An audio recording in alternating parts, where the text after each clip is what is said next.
বাংলাদেশে প্রতিদিন ঘটে যাওয়া গুরুত্বপূর্ণ ঘটনা ও সাম্প্রতিক নানা তথ্য নিয়ে আলোচনা ও বিশ্লেষণে TBN24 নিউজ নেটওয়ার্কের নিয়মিত আয়োজন আলোচনায় বাংলাদেশ অনুষ্ঠানে দর্শক আপনাদের স্বাগত জানাচ্ছি। আমি আশফাক আহমেদ। আজকের অনুষ্ঠানে অতিথি হিসেবে আমাদের সাথে যুক্ত আছেন ডাক্তার সাজেদুল হক রুবেল, সম্পাদক কেন্দ্রীয় কমিটি সিপিবি, এবং আমাদের সাথে আরও যুক্ত আছেন ব্যারিস্টার জিয়াউর রহমান প্লেটো, সদস্য জাতীয়তাবাদী আইনজীবী ফোরাম। আপনাদের স্বাগত জানাচ্ছি আলোচনায় বাংলাদেশ অনুষ্ঠানে। আমি খুব ছোট করে একটু দুই তিনটি তথ্য তুলে ধরি, এরপর আপনাদের সাথে আলোচনা করব। প্রথমে যে তথ্যটি তা হচ্ছে নির্বাচন কমিশন 2025 সালের হালনাগাদ খসড়া ভোটার তালিকা প্রকাশ করেছে। এতে দেখা যাচ্ছে 30 জুন পর্যন্ত বাংলাদেশের মোট ভোটার সংখ্যা দাঁড়িয়েছে 12,61,70,900 জনে। এর মধ্যে পুরুষ ভোটার 6,40,06,916 জন এবং নারী ভোটার 6,21,62,760 জন। ইসি সচিবালয়ের সিনিয়র সচিব আক্তার আহমেদ রবিবার রাজধানী আগারগাঁও নির্বাচন ভবনে নিজ কার্যালয়ের সামনে সাংবাদিকদের এসব তথ্য জানান। তিনি বলেন 2025 সালে ভোটার অন্তর্ভুক্তির হার 3.69% এবং ভোটার বৃদ্ধির হার 1.97%। আরেকটি তথ্য একটু তুলে ধরি, তা হচ্ছে প্রধান উপদেষ্টার প্রেস সেক্রেটারি মোহাম্মদ শফিকুল আলম বলেছেন 2026 সালে অনুষ্ঠিত হতে যাওয়া জাতীয় সংসদ নির্বাচন বাংলাদেশের ইতিহাসে সবচেয়ে ফ্রি, ফেয়ার এবং উৎসব মুখর পরিবেশ অনুষ্ঠিত হবে। সাভারে এক অনুষ্ঠানে তিনি বলেন, আপনারা নিজেদের ভোট নিজেদের পছন্দের প্রার্থীকে দিবেন, যারা শহীদদের আন্দোলনের সঙ্গে একাত্ম ছিল তাদেরকে ভোট দিবেন। তিনি আরও বলেন যে শহীদরা তাদের শেষ রক্তবিন্দু দিয়েছিল ন্যায় প্রতিষ্ঠার জন্য, আমরা সেই লক্ষ্যেই কাজ করছি। অনেকেই বলে যে আমাদের কাজ স্লো হচ্ছে, ঠিক মতো হচ্ছে না। আমরা বলবো ন্যায় প্রতিষ্ঠার জন্য যতটুকু করা দরকার আমরা ততটুকুই করছি। এবং সবশেষ আরেকটি তথ্য, তা হচ্ছে আইন শৃঙ্খলা বাহিনীর হারানো আগ্নেয়াস্ত্র উদ্ধারের জন্য শিগগিরই পুরস্কার ঘোষণা করা হলে জানিয়েছেন স্বরাষ্ট্র উপদেষ্টা লেফটেন্যান্ট জেনারেল অবসরপ্রাপ্ত মোহাম্মদ জাহাঙ্গীর আলম চৌধুরী। আইন শৃঙ্খলা সংক্রান্ত কোর কমিটির সভা শেষে স্বরাষ্ট্র উপদেষ্টা সাংবাদিকদের ব্রিফিংয়ে বলেন, আইন শৃঙ্খলা বাহিনীর হারানো অস্ত্রগুলো উদ্ধার করতে আমরা একটি বিশেষ উদ্যোগ নিয়েছি। যারা আইন শৃঙ্খলা বাহিনীর হারানো অস্ত্রের সন্ধান দিতে পারবে তাদের পুরস্কৃত করা হবে। দ্রুত এই সংক্রান্ত একটি কমিটি গঠন করা হবে, যা পরবর্তী সময়ে মিডিয়ায় জানিয়ে দেওয়া হবে। এবং তিনি এই সময় জানান, আইন শৃঙ্খলা বাহিনীর আনুমানিক 700 অস্ত্র উদ্ধার এখনো বাকি রয়েছে। এই ছিল কিছু তথ্য। আমি একটু শুরুতে আসি সাজেদুল হক রুবেল, যেই প্রসঙ্গটি নিয়ে আমরা যেটি দেখলাম যে ঢাকা বিশ্ববিদ্যালয় সাধারণ শিক্ষার্থীদের ব্যানার নিয়ে প্রতিবাদ বিক্ষোভ, এবং এরপর বিশ্ববিদ্যালয় কর্তৃপক্ষ আবাসিক হলে প্রকাশ্য ও গুপ্ত রাজনীতি নিষিদ্ধ থাকার একটি ঘোষণা দিয়েছে, রাখার ঘোষণা দিয়েছে। এই ঘোষণা নিয়ে নানা রকম আলোচনা সমালোচনা হচ্ছে। এই বিষয়টি আপনি কিভাবে দেখেন, আপনি কি বলবেন? ধন্যবাদ আশফাক ভাই, এবং আপনার মাধ্যমে TBN24 এর সকল দর্শক এবং শ্রোতা এবং আমার সম্মানিত আলোচক জিয়া ভাই, আপনাদের সবাইকে শুভেচ্ছা। আসলে বিষয়টি হচ্ছে কি, সাধারণ ছাত্রছাত্রী, আমরা যখন ছাত্র রাজনীতিতে ছিলাম আমাদের সময়কালেই প্রথম এই সাধারণ ছাত্রছাত্রীর ব্যানারটা আমরা ব্যবহার করেছিলাম, সেই 2001-2 সালের দিকে।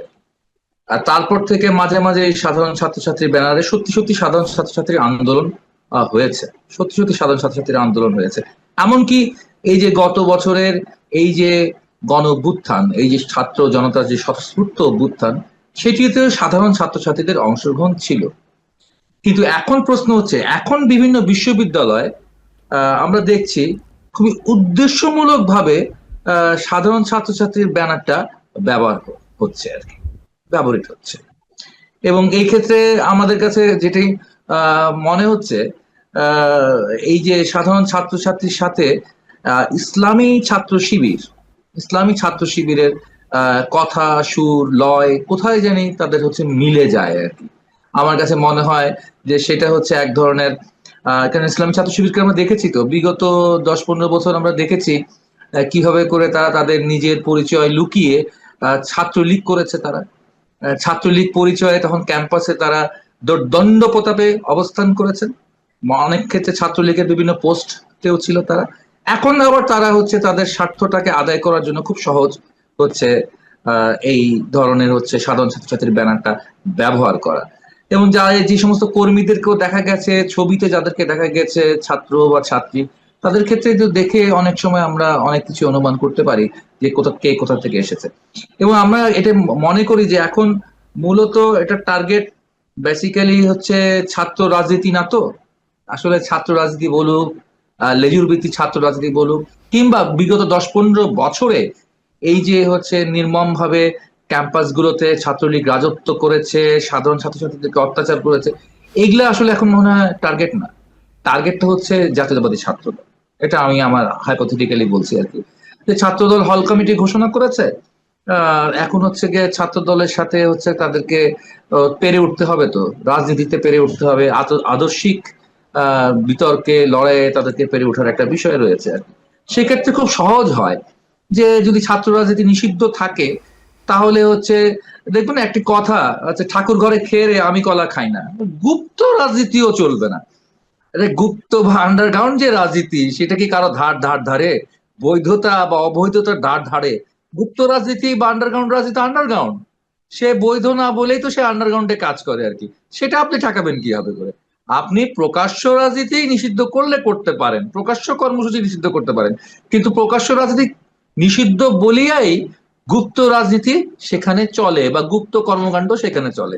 এবং আমি বুঝলাম না, খুবই শ্রদ্ধেয় শিক্ষক বৃন্দ, ঢাকা বিশ্ববিদ্যালয় প্রাচ্যের অক্সফোর্ডের শিক্ষকরা, তারা এমন একটা সিলি মিস্টেক করলেন যে প্রকাশ্য এবং গুপ্ত রাজনীতি হচ্ছে নিষিদ্ধ আর কি। তো এটা হচ্ছে ঠাকুর ঘরে কেড়ে, কারণ শিবির তো গুপ্ত রাজনীতি করেই আসে এবং সে করেই আসবে। তো তাদের এই যে গুপ্ত রাজনীতির ছলাকলা আছে, সেই ক্ষেত্রে তারা বলছে না আমরা করব না, দেখো না বলেছি প্রকাশ্য এবং গুপ্ত উভয় বন্ধ করে দেব।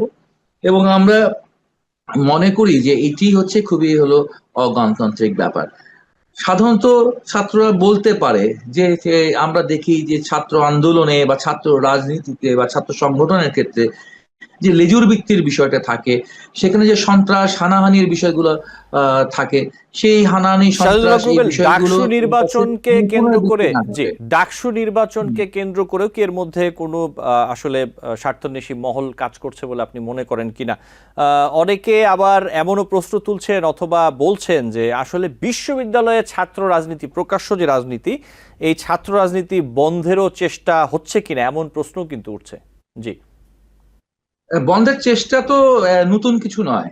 এই বন্ধের চেষ্টা অনেক পুরনো চেষ্টা, অনেক পুরনো চেষ্টা এই বন্ধের চেষ্টাটি। ব্যাপারটি এরকম যে আমার মাথা ব্যথা করছে, আমার মাথাটা কেটে দিতে হবে। ছাত্র রাজনীতিকে ক্ষমতাসীনরা নানা সময় নানান যুগে কলুষিত করেছে, এবং কলুষিত করবার পর সেই ছাত্র রাজনীতিকে কলুষ মুক্ত করবার যে পথ আছে, ছাত্র রাজনীতিকে ছাত্র রাজনীতির জায়গায় নিয়ে আসা, ছাত্র আন্দোলনের জায়গায় নিয়ে আসার যে বিষয়টি রয়েছে, সেইটির দিকে হচ্ছে গিয়ে আমাদের চিন্তা ভাবনা না করে আমরা হচ্ছে একদম কায়েমি স্বার্থে, আমরা কায়েমি স্বার্থে ছাত্র রাজনীতিকে বন্ধ করে যাওয়ার একটা বিষয় আছে। এবং বিরাজনীতিকরণের রাজনীতি, বিরাজনীতিকরণের যে রাজনীতি, পলিটিক্স অফ ডিপলিটিক্যালাইজেশন, এটা তো হচ্ছে খুব পুরনো একটি ষড়যন্ত্র আর কি। এই ষড়যন্ত্র আমরা বিগত সরকারকেও দেখেছি, এবং বিগত সরকারের পক্ষ থেকে নানান হচ্ছে গিয়ে তথাকথিত সুশীল সমাজের লোকজনও নানান সময় এই প্রক্রিয়াটা গ্রহণ করেছে। তবে এখানে একটা জিনিস একটু খেয়াল করেন, ডাকসু ইলেকশন ঘোষণা করা হয়েছে। আমরা এই সময়কালে বিগত 1 বছরে সারা দেশে নানান রকম বিশৃঙ্খলার খবর পেয়েছি। মিডিয়াতে অনেক খবর বলে না, নানান মাধ্যমে খবর পাই, কিন্তু বিগত 1 বছরে কিন্তু আমরা ক্যাম্পাসে, বিশেষ করে হলগুলোতে, যে আগে যে গণরুমের অত্যাচার ছিল, আগে যে টর্চার সেলগুলো ছিল হলগুলোতে ছাত্রলীগের, সেই ধরনের ঘটনা কাউকে ঘটাতে আমরা দেখিনি। অর্থাৎ তাহলে এটা হঠাৎ করে এই যে দাবি হিসেবে মধ্যরাতে মাঝরাতে এটা আবির্ভূত হলো কেন, এটা দাবি হিসেবে? আপনি খেয়াল করুন, DUCSU election, DUCSU election, Chaksu election, RUCSU election, এই ইলেকশনগুলো নির্বিঘ্নে হয়ে যায়, তাহলে আমরা যে আস্তে আস্তে বাংলাদেশে যে গণতান্ত্রিক রূপান্তরের পথে আগাচ্ছি, এবং আলটিমেটলি যখন আমরা হচ্ছে গিয়ে আগামী বছর ফেব্রুয়ারিতে হোক বা যখনই হোক আমরা যে নির্বাচনে যাব, সেই জায়গার পথটা সুগম হবে। কিন্তু এখন দেখেন এই হলের এই রাজনীতিকে কেন্দ্র করে একটা সাধারণ ছাত্রছাত্রীর সেন্টিমেন্টকে ব্যবহার করে এখানে যদি একটা অরাজক পরিস্থিতি তৈরি করা হয়, তাতে ডাকসু ইলেকশন হলো না। ডাকসুকে নিয়ে বা ঢাকা ইউনিভার্সিটি বলেন, বিভিন্ন ইউনিভার্সিটি গুলোতে দেখা গেল যে মানে ছাত্রছাত্রীদের মুখোমুখি একটা অবস্থানের মধ্যে ফেলে দেওয়া হলো। তাতে কি হলো, সামগ্রিকভাবে একটা ট্র্যাপ তৈরি হলো, জি। যে ট্র্যাপের মধ্য দিয়ে এক সময় হচ্ছে অনেকেই বলতে পারবেন, ইসলামিক দলগুলো বলতে পারবেন, কিংবা এন্টারিম গভর্নমেন্ট বলতে পারবেন, দেশে তো রাজনৈতিক যে পরিস্থিতি আছে, যে আইন শৃঙ্খলা পরিস্থিতি আছে, তা তো অ্যালাউ করছে না নির্বাচনকে। সাজেদুল ফলে হক আমরা রুবেল, খুবই জি। আন্তরিক হওয়া সত্ত্বেও একটা মহা সুন্দর নির্বাচন আপনাদেরকে উপহার দিতে পারছি না আপাতত। এটা আরো 6 মাস পিছাবে বা 1 বছর পিছাবে। তো এরকম হচ্ছে ট্র্যাপ তৈরি করার চেষ্টা, জি, এই জায়গাটা ট্র্যাপ করার চেষ্টা। আমরা মনে করি না যে এটা সাধারণ ছাত্রছাত্রীর স্বতঃস্ফূর্ততার মধ্যে দিয়ে এসেছে। ঠিক আছে, এটা আমি আমাদের প্রধান উপদেষ্টার সেই ভাষা ব্যবহার করে বলবো, এটাও একটা ম্যাটিকুলাস প্ল্যান। এই যে এখানে হঠাৎ করে মাঝরাতে ছাত্রছাত্রীরা বেরিয়ে এসে ভিসি অফিস দখল করা। জি, শাহেদুল হক রুবেল, আমি আবারও আসবো আপনার কাছে। আপনি আইন শৃঙ্খলা পরিস্থিতির কথা বলছিলেন, এই বিষয়ে আমাদের কথা বলতে হবে। ব্যারিস্টার জিয়াউর রহমান, আমি যদি একটু আপনার কাছে আসি একই বিষয় নিয়ে, এই যে বিশ্ববিদ্যালয় ক্যাম্পাসের রাজনীতি, বিশেষ করে হলগুলোতে যে রাজনীতির বিষয় নিয়ে কথা বলছিলাম আমরা, আপনি যদি একটু বলতেন। জি, আসসালামু আলাইকুম বিজ্ঞ আলোচককে এবং আপনাকে শুভেচ্ছা, এবং যারা যারা এই অনুষ্ঠানের সাথে সম্পৃক্ত আছেন সবাইকে আমার শুভেচ্ছা এবং অভিনন্দন। সাজ্জাদ ভাই খুব ভালো একটা কথা বলেছেন। এই ওনার টোটাল কথার ভিতরে আমি একটা পয়েন্ট পিক করে কথা বলতে চাই। উনি একটা কথা বললেন যে এটা আসলে ছাত্র দলের কমিটি ঘোষণা করা কেন্দ্র করেই তো পুরো জিনিসটা। ছাত্র দলের কমিটি ঘোষণা করা কেন্দ্র করে যেহেতু এই জিনিসটা, তো এটা মোটামুটি বিএনপি এবং জাতীয়তাবাদী দলের ছাত্র দলের এই অঙ্গ সংগঠনকে আপনার একটু আন্ডারমাইন করার জন্যই এই বিক্ষোভ, এই কমিটি বা এই বিক্ষোভটা হয়। আর আমাদের বিগত কিছু বছর ধরে দেখছি, মানে স্পেসিফিক্যালি 1-1.5 বছর যাবত যে জিনিসটা হচ্ছে, সব আন্দোলন রাত 12টার দিকে শুরু হচ্ছে। এটা একটা নতুন বিষয় কিন্তু, এবং সুন্দর লাগে দেখতে। আপনি ঘুম থেকে উঠেই দেখবেন একটি আন্দোলন বা বিক্ষোভ রাতে হয়ে গেছে। আপনি নিজে যদি ভদ্রলোকের মতো 10টার ভিতরে শুয়ে যান, আপনি সকালে ফার্স্ট নিউজটাই দেখবেন রাতে একটা বিশৃঙ্খলা এবং খুব অস্থিরতার ভিতর দিয়ে ঢাকা শহর চলে গেছে, আপনি কিন্তু জানেন না। আপনার জেগে থাকতে হবে বা রাত 12টা পর্যন্ত ওয়েট করতে হবে আন্দোলনের বিষয়টা। আর এই ছাত্র রাজনীতির বিষয় নিয়ে যেটা বলতে হয়, ডাকসু নির্বাচনের একটা প্রভাব, যেটা আমি পার্সোনালি মনে করি, যেহেতু এটা তারা বলেছেন প্রায় 9ই সেপ্টেম্বর 2025 ডাকসু নির্বাচনের একটা সম্ভাব্য ডেট। তো this will effect the upcoming সংসদীয় ইলেকশন, নির্বাচন। এফেক্ট কিভাবে? ধরেন ডাকসু নির্বাচনে যেখানে ছাত্র দল এই 18টা কমিটি ঘোষণা করলো, এবং তারা 18টা কমিটি ঘোষণা করার পরে ছাত্র দল কিন্তু নিশ্চুপ, তারা তাদের মতো কাজ করেছে এবং খুব সুন্দর করে তারা তাদের কমিটি ঘোষণা করলো। কিন্তু যেই ইম্প্যাক্টটা পড়লো যে সাধারণ শিক্ষার্থীদের ব্যানারে, সাধারণ শিক্ষার্থীর ভিতরে তো এখানে লীগের মানুষও আছে এবং জামাত শিবিরের মানুষও আছে, এবং দেয়ার স্টুডেন্টস, আপনি তো আর বাদ দিতে পারবেন না তাদেরকে। এবং তারা তো যে কোনো অবস্থায় ডাকসু নির্বাচন কলুষিত করবে, এবং ইন ফিউচার এই নির্বাচনটা কিভাবে কতটুক পিছানো যায়, দে ক্যান অনলি ট্রাই। এর থেকে বেশি কিছু কিন্তু এই মুহূর্তে করার নাই। এবং তারা সবাই, যারা এই নির্বাচন পিছানোর চেষ্টা করবে, তাদের কিন্তু একটাই ব্যানার এখন, এটা হচ্ছে কি স্টুডেন্টস প্রটেস্ট, ছাত্র আন্দোলন। একটি, যেভাবে আমরা এই যে জুলাই গণ অভ্যুত্থানের মাধ্যমে আজকে একটি স্বৈরাচার মুক্ত দেশ পেলাম, কিন্তু আপনার পরিস্থিতি কিন্তু একটাই পরিস্থিতি, ছাত্র আন্দোলন ছাড়া কোনো অবস্থায় কোনো কিছু দমানো যাবে না, এরকম একটি মাইন্ডসেট হয়ে গেছে মানুষের, জি, এবং বিশেষ করে স্টুডেন্টদের। এবং আমি আমি খুব একটা অবাক হব না কিছুদিন পরে যদি দেখি আই এম হায়ারিং ছাত্র, কোথাও একটা জিনিস আমার স্টপ করতে হবে, আমি আইন শৃঙ্খলা বাহিনীকে ফোন দিব না, আমি একটা ছাত্র গ্রুপ হায়ার করব। দেখবেন আলাদা একটা এজেন্সি করা হবে কয়েকদিন পরে, যে অবস্থায় দেশ চলছে, যে এখান থেকে আমাকে 20 জন লোক দেন, এটা একটু থামাই দিয়ে আসুন। তা আপনি যদি ইফ ইউ স্টপ ছাত্র রাজনীতি, তাহলে তো আপনি ভালো ভালো নেতা পাবেন না। এটা আমার পার্সোনাল অ্যাসেসমেন্ট। ছাত্রদের থেকেও বড় বড় নেতা যারা বাংলাদেশে লিড করে এবং লিড করছে, ছাত্র রাজনীতির এগেইনস্টে আমি বেশি কিছু কথা বলতে চাই না। ছাত্র রাজনীতি was part of their education, যে জিনিসটা নাই। এক হচ্ছে লেখাপড়া ইজ পার্ট অফ দেয়ার রাজনীতি। সো আপনি যদি দেশকে এগিয়ে নিতে চান, আপনি লেখাপড়াটা শেষ করতে হবে। আপনি একজন ছাত্র, you are there with a dream, আপনি ড্রিমটা ফুলফিল করেন, সাথে আপনি পলিটিক্যাল অ্যাক্টিভিস্ট হন, বিএনপি হন, আওয়ামী লীগ হন, জামাত হন, যেই হন না কেন, পলিটিক্যালি এনরিচ করতে হলে you need to gather knowledge, আর নলেজ এনহ্যান্স করতে হলে আপনার পড়ালেখা করতে হবে। দর্শক, আলোচনায় বাংলাদেশ অনুষ্ঠানে নিচ্ছি ছোট্ট একটি বিরতি, সাথে থাকবেন। টিভিএন 24 টেলিভিশন দেখতে আজই কল করুন 7187776556। লগ ইন করুন www.totalcablebd.com। দর্শক, আলোচনায় বাংলাদেশ অনুষ্ঠানে আপনাদের আবারও স্বাগত জানাচ্ছি। বিরতির পর একটু সাজেদুল হক রুবেল আপনার কাছে আসি। যেটি আমরা দেখতে পাচ্ছি যে সংসদের উচ্চ কক্ষ ও নিম্ন কক্ষে পিআর পদ্ধতির দাবিতে আন্দোলনে নামার ঘোষণা দিয়েছে জামায়াত। এই বিষয়ে কি বলবেন সাজেদুল হক রুবেল? জামাত আন্দোলন করবে। এখন বাংলাদেশে যে ক্রিয়াশীল রাজনৈতিক দলগুলো আছে তারা সবাই তো হচ্ছে পিআর চাচ্ছে না। তো জামাত যদি হচ্ছে গায়ের জোরে পিআর তৈরি করতে চায় তাহলে আলটিমেটলি পরিস্থিতি কি দাঁড়াবে? এই নির্বাচনের জন্য যে স্থিতিশীলতা দরকার সেই স্থিতিশীলতা কিন্তু হুমকির সম্মুখীন হবে। আমরা কিন্তু 5 আগস্ট জামাতে ইসলামের একটি সমাবেশ হয়েছিল, সেই সমাবেশের ব্যাপারে আমরা একটা প্রতিক্রিয়া ব্যক্ত করেছিলাম। অর্থাৎ হচ্ছে জুলাই ঘোষণার কয়েক ঘন্টা আগে ঢাকাতে জামাত ইসলাম সমাবেশ করে এবং সেই সমাবেশ করে তারা কিন্তু জুলাই ঘোষণার সমালোচনা করে এবং একই সাথে বলে যে তারা হচ্ছে পিআর চায়, পিআর ছাড়া নির্বাচন চায়। এবং যখন হচ্ছে গিয়ে মাননীয় উপদেষ্টা জাতির উদ্দেশ্যে ভাষণে নির্বাচনের কথা বললেন, তারপর যে প্রতিক্রিয়া, সেই প্রতিক্রিয়াতেও কিন্তু আমরা হচ্ছে আনঅফিসিয়ালি যেটা বলেছি, সেখানে আমরা বলেছি যে হ্যাঁ সব ঠিক আছে, কিন্তু নানা ধরনের বুবি ট্র্যাপ তৈরি করা হবে এবং যে কোনো একটা ট্র্যাপে আটকে যেতে পারে ফেব্রুয়ারির নির্বাচন। নানা রকম বুবি ট্র্যাপে এখন যদি দেখা যায় জামাত একটা বেশ জঙ্গি একটা আন্দোলন তৈরি করে ফেলবে, ঠিক আছে, আন্দোলন তৈরি করে দেশকে অচল করা জায়গায় নিয়ে গেল, তো সেরকম এক পরিস্থিতিতে তো আপনি দেখা যাচ্ছে যে নির্বাচন হচ্ছে করা সম্ভব হবে না।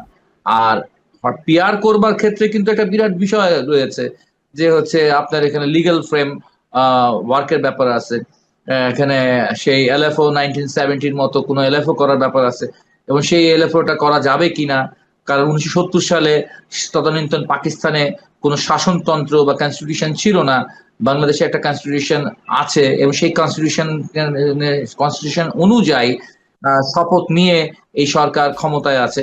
ফলে সব কিছুতে একটা অ্যামালগামেট সিচুয়েশন, একটা মানে কমপ্লেক্স সিচুয়েশন তৈরি হবে এবং সেই কমপ্লেক্স সিচুয়েশনের মধ্য দিয়ে কিন্তু হচ্ছে গিয়ে ফায়দা নোটার যে ব্যাপার আছে, যে নির্বাচনটাকে আরো যত বেশি সম্ভব হচ্ছে ডিলে করা যাবে, গণতান্ত্রিক প্রক্রিয়া বাংলাদেশে যে জায়গাটা ইনস্টল হওয়ার কথা সেটা আরো ডিলে হবে এবং ডিলে করার মধ্য দিয়ে তারা তাদের ফায়দা হাসিল করার চেষ্টা করবে। আরেকটি কথা বলি, উচ্চকক্ষ এবং নিম্নকক্ষের পিআর। উচ্চকক্ষ তো আমরা বাংলাদেশের কমিউনিস্ট পার্টি বা বামপন্থী অনেকেই মেনে নেই আমরা মনে করি যে 300 আসনের যে সংসদ রয়েছে, যেটি ঘন্টায় 1,75,00,000 টাকা খরচ হয় এর জন্য, এবং সেইটাই হচ্ছে গিয়ে আমাদের হচ্ছে গিয়ে মাথার উপর একটা বড় বোঝা। এখন সেই নিম্ন কক্ষের উপরে আবার একটা উচ্চ কক্ষ করবেন, এটা হলো গরিবের ঘোড়ারোগ। এটা হচ্ছে গরিবের ঘোড়ারোগ।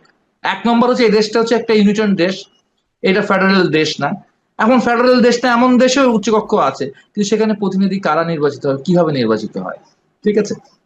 এখন হলো সাংবিধানিক রাজতন্ত্র যে দেশে আছে সেই দেশে অ্যালিটদেরকে জায়গা করে দেওয়া হয়, কোথাও কোথাও মিলিটারিদেরকে জায়গা তৈরি করা হয়। হ্যাঁ, আমাদের এখানে অনেক ধরনের আলোচনা আছে, অনেক ধরনের পজিটিভ আলোচনা আছে, কিন্তু আমরা মনে করি বাংলাদেশের কমিউনিস্ট পার্টি বা বামপন্থীরা মনে করে যে বাংলাদেশের যে আর্থসামাজিক প্রেক্ষাপট, আমাদের এই গরিব দেশে হচ্ছে গিয়ে আরো নেতাদেরকে হচ্ছে গিয়ে জায়গা তৈরি করে দেওয়ার জন্য এই উচ্চকক্ষের বিষয়টি কোনো প্রয়োজন নেই। হ্যাঁ, প্রশ্ন উঠতে পারে, তারা বলতে পারে যে এটা তো হচ্ছে পাওয়ার ব্যালেন্স হবে। কি পাওয়ার ব্যালেন্স হবে? উচ্চ কক্ষ কি নিম্ন কক্ষের কোনো মানে অ্যামেন্ডমেন্টকে বা প্রপোজালকে আটকে দিতে পারবে? না, আটকে দিতে পারবে না। একটু ঘুরায় ফিরায় 2 মাস এটাকে ডিলে করতে পারবে। অর্থাৎ সিদ্ধান্ত নিতে বা যে কোনো করতে হলে আরো বেশি মিটিং করতে হবে, আরো বেশি টাকা খরচ করতে হবে, আরো বেশি সময় খরচ করতে হবে আর কি। ফলশ্রুতিতে এটা আমি জানি যে হচ্ছে গিয়ে বাংলাদেশ জাতীয়তাবাদী দল বিএনপি তার 32 দফা সংস্কারের যে কর্মসূচি আছে সেখানে তারা উচ্চ কক্ষের কথা বলেছেন, জাসদও অনেক আগে বলেছেন, অনেকে এটা অনেক আগে থেকে বলছেন আর কি, কিন্তু আমরা এই ব্যাপারে সহমত না। এখন কি আমরা উচ্চ কক্ষের হবে না এই বলে কি আমরা আন্দোলন করবো নাকি? ঠিক আছে। ফলে এই জায়গাটা আমি মনে করি যে হচ্ছে মানুষের যে ভোটের অধিকার আছে সেই ভোটের অধিকারটা মানুষের কাছে ফিরে আসার যে ঘটনাটা ঘটতে চলেছে বাংলাদেশে, সেইটা হচ্ছে বিলম্বিত হবে। এবার এটা বিলম্বিত করবার জন্য একটা কনস্পিরেসি ছাড়া আর কোনো বিষয় নয়। জি, আমি আমরা সংখ্যানুপাতিক গণতন্ত্রের কথা এই বাংলাদেশে সবার আগে বলেছি। 90 দশকে কমিউনিস্ট পার্টি সবার আগে আনুষ্ঠানিকভাবে বলেছে, সেমিনার করেছে, বুকলেট বের করেছি। তখন তো জামাত বলেনি। জামাত তো আমাদের চেয়ে বলা যায় হচ্ছে কি প্রায় 30 বছর পরে বলা শুরু করেছে, বা 28 বছর পরে বলা শুরু করছে তারা। তো হচ্ছে পিয়ারের পক্ষে এই দেশে প্রথম ওকালতি আমরাই করেছি। সেই আমরাই এখন এই মুহূর্তে যে আমার যে ইলেকশন ইনফ্রাস্ট্রাকচার বা কনস্টিটিউশনাল যে লিমিটেশন সবকিছু বিবেচনা করে, দেশের স্বার্থের বিবেচনা করে আমরা এই মুহূর্তে বলছি যে এই মুহূর্তে না, ঠিক আছে, এই মুহূর্তে না, যে জনগণের ভোটে একটা সংসদ নির্বাচিত হবে। বহুদিন ধরে মানুষ ভোট দিতে পারছে না, বহু বছরের পর বছর ধরে মানুষ তিনটি নির্বাচন, এখানে প্রহসনের নির্বাচন হয়েছে। এখন একটি নির্বাচনের মাধ্যমে আস্তে আস্তে একটা স্বাভাবিক অবস্থায় আমাদের ফিরে আসার দরকার। হঠাৎ করে একটা নতুন সিস্টেমের মধ্যে দেশকে ফেলে দেওয়া, ঠিক আছে, এবং ফেলে দেওয়ার মধ্যে যে যে কি কাহিনী ঘটতে পারে, একটা অস্থিতিশীল সরকার ঘটতে পারে। মনে রাখবেন, আমার দেশের মতো টিউনিশিয়াতে কিন্তু এরকম গণঅভ্যুত্থান হয়েছিল, স্বতঃস্ফূর্ত অরাজনৈতিক গণঅভ্যুত্থান হয়েছিল, কিন্তু সেখানে 10 বছরেও এখন পর্যন্ত একটা ডেমোক্রেটিক গভর্নমেন্ট আসেনি। 8 বার সরকার গঠিত হয়েছে, 8 বার সরকারের পতন ঘটেছে সেখানে। বর্তমানে কিন্তু সেখানে একটি স্বৈরাচারী সরকার চলছে। তো আমরা কি টিউনিশিয়া হব? না আমি মিশরের মতো আমাদের বিপ্লব, আমাদের গণ অভ্যুত্থান ব্যর্থ হবে? তো সেই পরিপ্রেক্ষিতে খুব বেশি এক্সপেরিমেন্ট করবার জন্য, খুব বেশি ঝুঁকি নেওয়ার মতো কোনো বিষয় নেই জি এই মুহূর্তে। ফলে হচ্ছে যদি সবাই একমত হতো, বিএনপি সহ যদি সবাই পিআর এর ব্যাপারে একমত, ঐক্যমত্য তৈরি হতো, জাতীয় ঐক্যমত্য তৈরি হতো, তাহলে একটা বিষয় আমরা ঝুঁকি নিতে পারতাম। কিন্তু সবাই, যেখানে বিএনপি সহ বিএনপির আরো কিছু সম্ভাবনা দল রয়েছে যারা একমত নয়, ফলে তাদেরকে জোর করে পিআর এর মধ্যে নিয়ে আসাটা, এবং আমরা তো মনে করি ক্রিয়াশীল রাজনৈতিক দলগুলোর মধ্যে বাংলাদেশে এই মুহূর্তে হচ্ছে সবচেয়ে বড় দল, এবং তারা একটা বড় ধরনের ভোটের স্টক মানে হোল্ড করবে। বাংলাদেশের যে নির্বাচনের ইতিহাসগুলো সেগুলো যদি বিবেচনা করি, জামাতের পার্সেন্টেজ কত বা অন্যদের পার্সেন্টেজ কত আর বিএনপি পার্সেন্টেজ কত, একটা বিরাট রেশিও তাদের পক্ষে রয়েছে। তো সেই ক্ষেত্রে সেই দলটির সাথে হচ্ছে সেই দলটিকে জোর করে ঘাড়ে চাপিয়ে পিআর খাওয়াইয়া দিবেন, ব্যাপারটা তো এত সহজ হবে না। জি আর তার পরিণতি কি হবে? জি, শাহদুল হক রুবেল, নিশ্চয়ই শুভ না, নিশ্চয়ই অশুভ পরিণতি হবে। আমি আসবো আপনার কাছে একই বিষয় নিয়ে। ব্যারিস্টার জিয়াউর রহমান প্লেটো, আপনার কাছে একটু আসি। যেমনটা বলছিলাম, শাহদুল হক রুবেল যে প্রসঙ্গে এই কথাগুলো বলছিলেন সেটি হচ্ছে যে সংসদের উচ্চ কক্ষ ও নিম্ন কক্ষে পিআর পদ্ধতির দাবিতে আন্দোলনে নামার ঘোষণা দিয়েছে জামায়াত ইসলামী। জি বলুন। জি, এই জামাতের আন্দোলন যে ঘোষণা দিল পিয়ার নিয়ে, ভাই যদি আশাক ভাই, যদি আপনার এই ঐক্যমতের ভিত্তিতে জিনিসটা হতো, যেহেতু BNP such a big party এখন, এবং বাংলাদেশের গণতন্ত্রকামী দল হিসাবে বিএনপি সবার আগে, সবাই এগিয়ে আর কি আমি বলবো। তো আমাদের এখন যে জিনিসটা, যেই কনভেনশনাল সিস্টেমটা আছে, এই কনভেনশনাল সিস্টেমে যদি ইলেকশনটা হয়, তাহলেই বোধহয় দেশের জন্য এবং জাতির জন্য এটাই কাম্য, এবং দেশ এবং জাতি তত তাড়াতাড়ি একটা নির্বাচনের সুফল পাবে। ইটস বিন মেনি ইয়ার্স আমরা নিজেরা ভোট দিতে পারছি না, জিয়াউর রহমান দেশের প্লেটো, আমি জনগণ ভোট দিতে একটু পারছে ইন্টারাপ্ট না। করি, দুঃখিত। মাঝখানে একটি তথ্য একটু আমি দিয়ে রাখি, সেটি হচ্ছে যে নিবন্ধন চেয়ে আবেদন করা রাজনৈতিক দলগুলোর মধ্যে জাতীয় নাগরিক পার্টি এনসিপি সহ আরো 16টি দল নির্বাচন কমিশনের প্রাথমিক বাছাইয়ে টিকেছে। জি বলুন, আমি এই তথ্যটুকু দেওয়ার জন্যই। জি বলুন। ভাই এটা আজকে না টিকলে কালকে টিকতো। এটা একটা কোনো, মানে আমার কাছে এটা it is not a very big factor. মানে তারা রাজনীতিতে এসছে, তারা জানে তারা নিবন্ধিত হবে এবং তারা ইলেকশনে যাবে। এটা বাংলাদেশের সবাই জানে, 18 কোটি মানুষও জানে যে তারা ইলেকশন করছে এবং করবে। কিন্তু কখন করবে ওইটা হচ্ছে মানে তাদের যখন সুবিধা মনে হবে তখন তারা ইলেকশন যাবে। এবং জামাত যে পিআর এর কথাটা বলছে এখন, মানে জামাতও তো বুঝতেছে যে যদি ফ্রি ফেয়ার ইলেকশন হয় বাংলাদেশে, তো বাংলাদেশে আগামী রাষ্ট্রনায়ক জনাব তারেক রহমান এবং তার দল বাংলাদেশে, আমরাও আশা করি, এবং ফ্রি ফেয়ার ইলেকশন যদি হয়, তারাই বাংলাদেশে সরকার গঠন করবে। এবং জামাত, এনসিপি দুইটাকে আমি এই পার্সোনালি এই মুহূর্তে আর আলাদা করে দেখতে চাই না। তারা দে আর ট্যাগড, এবং ট্যাগ করেই তারা কাজকর্ম করছে। যে জিনিসটা এনসিপি নিয়ে মানুষ একটু সমালোচনা বেশি করবে, ওইটা জামাত করছে। যেটা জামাত নিয়ে বেশি সমালোচনা করবে, ওইটা এনসিপি কে দিয়ে করাচ্ছে। পিয়ার পদ্ধতি বাংলাদেশের 100%-এর ভিতরে, আমরা একটু আগে ভোটার বোধহয় আলোচনা করলাম, ভোটার আছে সারা বাংলাদেশে কতজন, 12 কোটি প্লাস। বোধহয় বললেন। জি, তো 12 কোটি প্লাস। এখন আমি আসলে ব্যক্তিগত মতামত, 11 কোটির উপরে 11.5 কোটি মানুষই বোধহয় পিয়ার বুঝে না, হোয়াট ইজ পিয়ার। এবং আমরা যখন একটা মুভি থিয়েটারে যাই মুভি দেখতে, আমরা সিনেমার নামের আগে দেখি নায়ক নায়িকাকে। আর এটা তো একটা নির্বাচনের ইলেকশন, একটা দেশ কিভাবে পরিচালিত হবে, জাতীয় নির্বাচন। আমি কাকে ভোট দিব এটা আমি দেখতে পারবো না। 11 কোটি মানুষ আমার মনে হয় না জানে what is the meaning of PR. এটা আপনি আমি জানলেই হবে না। বিএনপি এই জিনিসটা উপলব্ধি করতে পেরেছে, এবং সাথে আরো কিছু দল আছে যারা চিন্তা করছে, এবং they have made many people believe যে পিয়ার পদ্ধতিতে ইলেকশন হলে যাকে জনগণ চায় না তাকেও সংসদে দেখতে হবে। সংসদের মানে কি? পার্লামেন্ট ইজ সুপ্রিম, সভরেইন, এবং জনপ্রতিনিধিগুলাই সংসদে বসবেন, এবং সংসদে বসে দেশ কিভাবে পরিচালিত হবে, they will formulate law and policies, কিভাবে দেশ আগাবে। তো এই পিয়ার পদ্ধতিতে আমি যাকে চাই না, যাকে দেখতে চাই না, আমি ওই লক্ষ্যে নিয়ে আমার ওই লোকের আদেশ মেনেই এই বাংলাদেশের জনগণ চলবে, যে দেশের রাষ্ট্রের মালিক হচ্ছে জনগণ। এইটার এগেনস্টে তো আমি এবং বাংলাদেশ জাতীয়তাবাদী দল এবং আরো কিছু সমমনা দল পিয়ারের এগেনস্টে।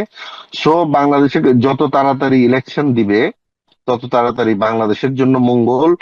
অনেক বছর ইলেকশন ভোটাধিকার আমরা প্রয়োগ করতে পারি না, উৎসব মুখর একটা ইলেকশন হবে আমরা আশা করি। এবং কিছু মহল তো অবশ্যই চাবে যত ইলেকশন ডিলে হবে ততই ভালো হবে তাদের জন্য। কিন্তু যেভাবে আমরা নির্বাচন রমজানের আগের উইকে ইলেকশন দেওয়ার জন্য, এবং তফসিলও 20 ডিসেম্বরের ভিতরে ঘোষণা করা হবে ইনশাআল্লাহ, আমরা উই আর হোপফুল। আমরা অবশ্যই পজিটিভ চিন্তা করব, এবং বাংলাদেশে খুব শীঘ্রই একটি ফ্রি ফেয়ার ইলেকশন হবে আমরা বিশ্বাস করি। যদিও এখানে অনেক কনস্টিটিউশনাল ব্যাপার আছে, এবং বিশেষ করে আইন শৃঙ্খলার একমাত্র অবনতি দেখিয়ে এই বিক্ষোভ বলেন, আন্দোলন বলেন, পিয়ার পদ্ধতি বলেন, এই জিনিসগুলা করে they want to delay the election, আর কিছুই না। জামাতের আন্দোলন দেখে বাংলাদেশের মানুষ ভয় পায় না, জি, তাও আবার পিয়ার নিয়ে। জি, ধন্যবাদ। আমি একটু শাহিদুল হক রুবেল আপনার কাছে আসি। যেমনটা ব্যারিস্টার জিয়াউর রহমান বলছিলেন যে তিনি প্রত্যাশা করছেন যে একটি ফ্রি ফেয়ার নির্বাচন হবে। প্রেস সচিবও বলেছেন যে আগামী জাতীয় সংসদ নির্বাচন ফেয়ার হবে, ফ্রি হবে, উৎসব মুখর পরিবেশে হবে। কিন্তু আইন শৃঙ্খলা পরিস্থিতি এবং এছাড়াও নানা রকমের কথা আপনারা বলছেন যে যেগুলো নিয়ে আশঙ্কা প্রকাশ করছেন। আপনি আসলে কি মনে করেন যে আগামী জাতীয় সংসদ নির্বাচন আসলে বাস্তব চিত্রটা বর্তমানে কি, এবং ভোটের মাঠের রাজনীতি তো আসলে এর মধ্যে শুরু হয়েই গিয়েছে। এখন রাজনৈতিক দলগুলো একরকম প্রস্তুতি নিচ্ছে, আপনারাও নিশ্চয়ই প্রস্তুতি নিচ্ছেন। কতটা উৎসব মুখর পরিবেশ থাকবে বলে আপনি আশা করেন? কতটা ফ্রি ফেয়ার ইলেকশন আশা করছেন আসলে এই মুহূর্তে? আসলে একটি কথা একটু বলতে চাই আর কি, মানুষের মধ্যে এখন পর্যন্ত সেই আস্থাটা তৈরি করতে পারেনি ইন্টারিম গভর্নমেন্ট যে সত্যি সত্যি নির্বাচন ফেব্রুয়ারিতে হবে কিনা। মানুষের মধ্যে যথেষ্ট প্রশ্ন আছে। তো আপনি একটি শব্দ ব্যবহার করলেন, ফ্রি অ্যান্ড ফেয়ার। তো ফ্রি অ্যান্ড ফেয়ার ইলেকশনের ক্ষেত্রে একটা গুরুত্বপূর্ণ বিষয় রয়েছে। বিশেষ করে 2014 সালের নির্বাচন আমরা অংশগ্রহণ করলাম না করার পর থেকে আমরা একটা কথা বারবার বলে এসেছি, সেটি হচ্ছে নিরপেক্ষ তত্ত্বাবধায়ক সরকারের অধীনে নির্বাচন করা। আমরা একটা তত্ত্বাবধায়ক সরকার পেয়েছি, এবং সরকারটি চরিত্রগতভাবে বা হচ্ছে কাগজে কলমে সে তো অরাজনৈতিক সরকার। কিন্তু আসলে কি সরকারটি অরাজনৈতিক সরকার? সরকারটি কি কোনো দলের প্রতি তাদের হচ্ছে একটুখানি ইনক্লাইনেশন নেই? অবশ্যই তাদের ইনক্লাইনেশন রয়েছে। আমরা দেখেছি বিদেশি প্রচারের মাধ্যমেও আমরা দেখেছি, আমাদের হচ্ছে প্রধান উপদেষ্টা সাক্ষাৎকারে বলেছেন যে তার বিশেষ উৎসাহে বাংলাদেশে তার সেখানে নতুন রাজনৈতিক দল করবার জন্য ছাত্রদেরকে উৎসাহিত করছেন, তাদেরকে তিনি উৎসাহিত করছেন। তাদের হচ্ছে আমার আমি বলতে চাই যে প্রধান উপদেষ্টার স্বপ্নজাত একটি রাজনৈতিক দল এখন আছে, এবং এটি তার স্নেহজাত রাজনৈতিক দল, এবং সেই স্নেহের ক্ষেত্রেও তিনি অনেক সময় নিরপেক্ষতা পালন করতে পারছেন না। এই ধরনের আমরা সংস্কার কমিশনের যে বৈঠকগুলো দেখি, সেই বৈঠকে যে আলোচনাগুলোর ক্ষেত্রে দেখবো, আলোচনার সময় বন্টন গুলো দেখবো, সেখানে আমরা দেখবো যে বিএনপির প্যারালাল হিসেবে তারা হচ্ছে গিয়ে তাদেরকে সময় দিয়েছে, তাদের কথার গুরুত্ব দিয়েছে। এবং আমরা সব জায়গায় দেখছি যে রাষ্ট্রীয় পৃষ্ঠপোষকতায় এই দলটি হচ্ছে বেড়ে উঠার চেষ্টা করছে। এই দলটি রাষ্ট্রীয় পৃষ্ঠপোষকতা, রাষ্ট্রীয় বাহিনীর প্রোটোকল পর্যন্ত তারা ব্যবহার করছে আর কি। তাহলে তো আমরা কি বলতে পারবো যে এই অন্তর্বর্তীকালীন সরকার সেই অর্থে একটি নিরপেক্ষ সরকার, যেখানে এই সরকারের দুইজন উপদেষ্টা রয়েছেন যারা নানাভাবে এই দলটির সাথে যুক্ত রয়েছেন। একজন উপদেষ্টা তো মাঝরাতে মাস্ক পরে চলে গিয়েছেন তাদের বৈঠকে। ফলে এই দুই উপদেষ্টা যদি হচ্ছে গিয়ে উপদেষ্টার দায়িত্বরত থাকেন এখন পর্যন্ত, তাহলে কিন্তু এই সরকার তার নিরপেক্ষতা মানে রক্ষা করতে ব্যর্থ হচ্ছে। ফলে সরকারকে প্রমাণ করতে হবে নিরপেক্ষতা, ঠিক আছে, সরকারকে প্রমাণ করতে হবে। কারণ এই এনসিপি কিন্তু আজকে বাংলাদেশে বাংলাদেশের মানুষ বিশ্বাস করে এটি কিন্তু কিংস পার্টিতে রূপান্তরিত হয়েছে। ফলে কিংস পার্টিকে লালন করবেন একদিকে, আরেকদিকে বলবেন যে হচ্ছে আমরা ফেয়ার ইলেকশন করব, ফ্রি ইলেকশন করব। বাংলাদেশের মানুষের বিশ্বাস নষ্ট হয়ে গেছে, রাষ্ট্রের প্রতি বিশ্বাস নষ্ট হয়ে গেছে, এই এবং নির্বাচন পদ্ধতির উপর বিশ্বাস নষ্ট হয়ে গেছে। এখানে একবার দুইবার না। জি না, আমাকে শেষ করতে হবে, সময় একদম শেষ। অনেক ধন্যবাদ আপনাকে শাহিদুল হক রুবেল। শেষ করতে পারলাম না কথা আজকে, আসলে নিশ্চয়ই অন্যদিন আবারও কথা হবে আপনার সাথে। এবং ব্যারিস্টার জিয়াউর রহমান প্লেটো, আপনাকে আন্তরিকভাবে ধন্যবাদ জানাচ্ছি। নিশ্চয়ই অন্যদিন আপনাদের সাথে কথা হবে। ভালো থাকবেন। দর্শক, আলোচনায় বাংলাদেশ অনুষ্ঠানে আজ এই পর্যন্তই। পরবর্তী অনুষ্ঠান দেখার আমন্ত্রণ জানিয়ে বিদায় নিচ্ছি।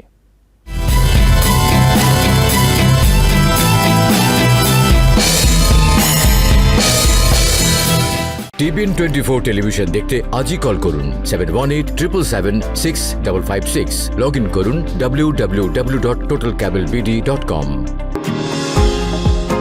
নিউ ইয়র্ক থেকে সম্প্রচারিত টিভিএন 24 টেলিভিশন বিশ্বজুড়ে বাঙালির কণ্ঠস্বর।